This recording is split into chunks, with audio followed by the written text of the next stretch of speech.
오늘 말씀은 신명기 4장 44절에서 5장 10절입니다. 16세기부터 유럽의 각국은 아메리카로 몰려들어 원주민을 내어쫓고 이곳을 정복하기 시작을 했습니다.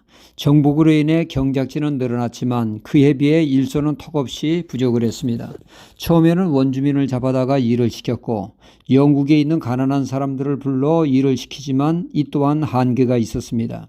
이때 해결책으로 떠오른 것이 바로 흑인을 잡아다가 노예로 부리는 것이었습니다.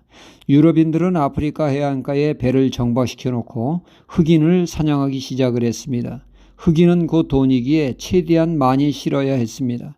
마치 책장에 책이 빼곡히 꽂혀 있듯이 흑인 노예들을 쇠사슬에 묶인 채 가지런히 누워 있어야만 했습니다.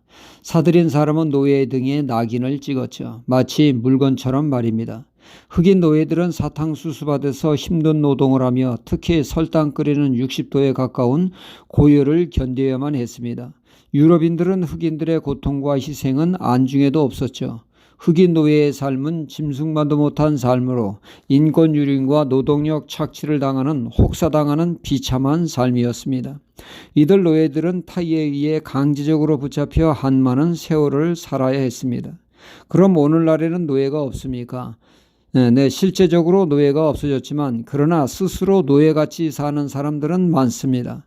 돈의 노예가 되어 사는 사람이 있고 쾌락의 노예가 되어 사는 사람도 있고 실로 다양한 노예적인 삶이 존재하고 있죠. 어쩌다가 그들은 그러한 삶을 살게 되었습니까? 이는 그들이 우상을 섬김으로 스스로 노예가 되는 삶을 살게 된 것입니다. 그러니까 그 원인은 우상에 있다는 것입니다. 오늘 말씀은 그 유명한 십계명을 다루고 있죠. 십계명은 율법의 근간이요 귀한 말씀이요 삶의 지표가 되는 말씀입니다.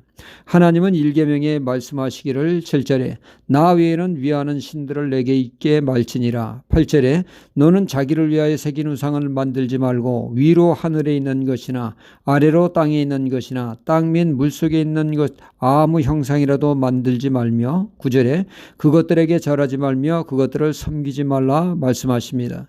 이 말씀에 우상에게 절하지 말며 섬기지 말라고 말씀하시는데 여기서 섬기다는 말이 노예가 된다는 뜻입니다. 그러니까 우상을 절하며 추앙하는 행위가 우상의 노예가 된다는 것이죠. 왜 하나님이 그토록 우상을 경계하는 것인가를 알 수 있는 대목입니다. 우상은 하나님의 형상으로 지음받은 우리를 가장 비참한 삶으로 몰아가는 우상이기 때문입니다. 아프리카 흑인 노예와 같이 비참한 삶의 나락으로 떨어뜨리기에 우상을 섬기지 말라고 십계명의 제일 서두에 두신 것입니다. 우상을 섬기는 것처럼 인생을 비참케 하는 것이 없기 때문입니다. 사람들은 자신을 위해서 우상을 두지만 실상은 그 우상이 사람들을 철저히 파괴하고 고통의 나락으로 떨어뜨리는 주범이 된다는 말씀입니다.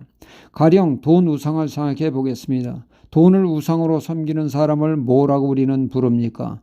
수존노라고 하지 않습니까? 수존노의 그 문자적인 뜻은 돈을 지키는 노예라는 뜻이죠.